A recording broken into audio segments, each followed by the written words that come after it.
மறுபடியும் எனக்கு பிடிச்சமான ராமாயணம் பற்றி ஒரு பதிவு. இதுவும் ஒரு கதை தான். I hope you like it. So Rama Lakshmana வந்து மகாரிஷி விஸ்வாமித்தர் கூட போவாங்க. விஸ்வாமித்தர் வந்து அவருக்கு அது யாகம் வளர்க்கணும் 10 நாள், அது மாதிரி ஸ்பிரிச்சுவல் ஆன்மீக சம்மந்தப்பட்ட சில வேலைகள்லாம் இருக்குது. ஸோ ராமா லக்ஷ்மணா கூடி சேர்த்துக்குவாங்க.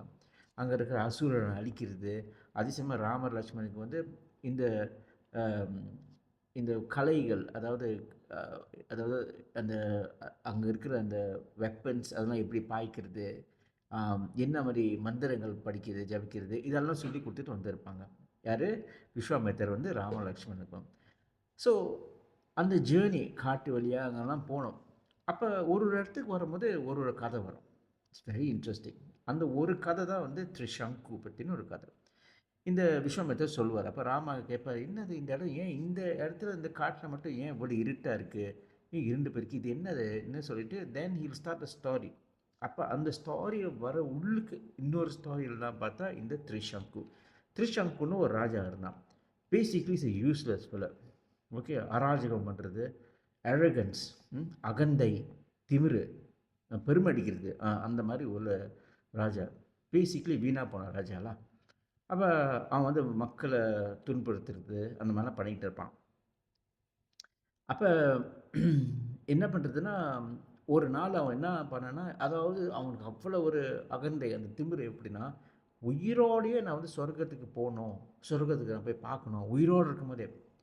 செத்ததுக்கு அப்புறம் தானே சொர்க்கம் நரகம் ஸ்வர்ணம் என்று 3 பாதைகள் இருக்குது. அவர் வந்து சாவாதுக்கும் முன்னுக்கே போகிற அந்த ஃபிசிக்கல் பாடியிலே போகிறதுக்கு அந்த மாதிரி ஒரு திமிரு அவருக்கு, த்ரிஷங்குக்கு.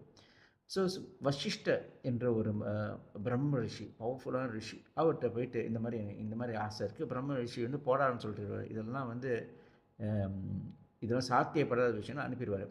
அப்போ வசிஷ்டரோட பிள்ளைங்கிட்ட போயிட்டு, அவங்களும் கிரேட் ரிஷிஷ், அவங்கக்கிட்ட போயிட்டு த்ரிஷங்கு கேட்பான், இந்த மாதிரி உயிரோடு நான் போனோம் சொல்கிறது. அப்போ அவங்க கொஞ்சம் மரியாதை குறைவாக கேட்டிருப்பான். அப்போ அவங்களுக்கு சபிச்சிருவாங்க, கை காலெல்லாம் மடங்கிடும். அந்த மாதிரி மோசமான ஆளை, இட் லுக்ஸ் வெரி ஹிடியஸ். அப்போ அதே மாதிரி போயிடுவான். மறுபடியும் அவரோட ராஜ்யத்துக்கு போக முடியுது, அவரோட நகரத்துக்கு போகும்போது.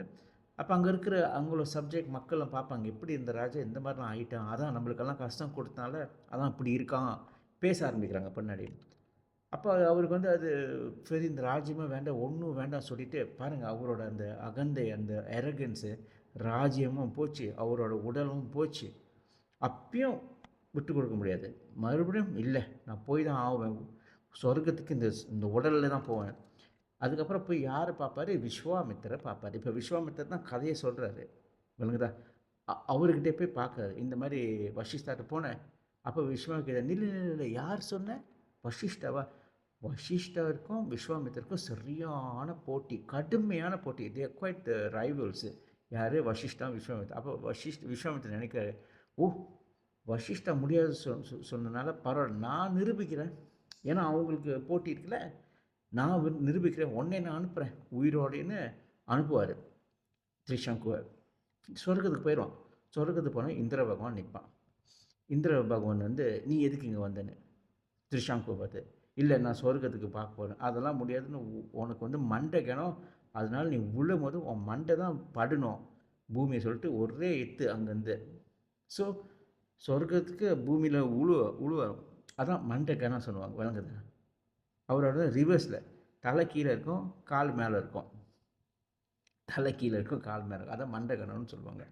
அப்போ அதான் அவர் உழுவார். அப்படியே உழுவும் போது நடுவில் விஸ்வாமித்திரே காப்பாற்று, காப்பாற்றுன்னு, மகரிஷியே காப்பாற்றுன்னு. ஸோ விஸ்வாமித்திரர் கேட்டுட்டு அப்படியே நில்லுன்னு நிப்பாட்டிடுவார். சொர்க்கத்துக்கும் பூமிக்கும் நடுவில் நிற்கிறது. அதான் த்ரிஷங்கு ஸ்டேட்னு சொல்கிறது. அதாவது இங்கிட்டும் இல்லாமல் அங்கிட்டும் இல்லாமல் ஒரு நிலையில் பாரு, த்ரிஷங்கு நிலைமையில் இருக்கான் பாருங்க, இங்கிட்டும் இல்லாமல் அங்கிட்டும் இல்லாமல் ஒரு நிலையில் த்ரிஷங்கு. ஸோ என்ன பண்ணுவார்னா, நீ அங்கேயே நிலை, உனக்கு சொர்க்கம் இந்திர முடியாது பண்ணிட்டா பரவாயில்ல, அதே மாதிரி நான் உனக்கு கட்டித்தரேன்னு விஸ்வாமித்திரர் அந்த இடத்துலையே, ரிமெம்பர், அப்சைட் டவுனாக இருக்கார், தலை கீழே இருக்குது த்ரிஷங்குக்கு. ஓகே, அப்பயே டபுளாக அங்கே சொர்க்கத்தோட இன்னும் டபுளாக இன்னும் அழகாக உனக்கு செஞ்சு தரேன்னு அப்பயே அழகாக செஞ்சு நட்சத்திரங்கள்லாம் கொட்டி அங்கே ஒரு இடம் செஞ்சிருவார். பூமிக்கும் சொர்க்கத்துக்கும் செஞ்சிருவார். ஸோ த்ரிஷாங்கு வந்து அவருக்கு ஒரு இது அவ்வளோ ஒரு இது பாருங்கள், எல்லாரும் பாருங்கள், மக்களே எல்லாரும் பாருங்கள், உலகமே எல்லாரும் பாருங்கள், எனக்குன்னு ஒரு சொர்க்கமே இருக்குல்ல அந்த மாதிரி. ஆனால் மனுஷன் கஷ்டப்படுறாரு. எல்லாம் இருந்து அப்சைட் டவுன் தலைகீழா இருக்காரு. அப்போ உள்ளுக்கு வந்து வேதனை. அவ்வளோ இருந்தும் என்னால ஒண்ணுமே பண்ண முடியலன்னு. ஆனா அப்பயும் அத காமிச்சுக்கிறதில்ல. அந்த வேதனைய காமிக்கிறதில்ல. பாருங்க எல்லாமே எனக்கு சொர்க்கமே இருக்குன்னு.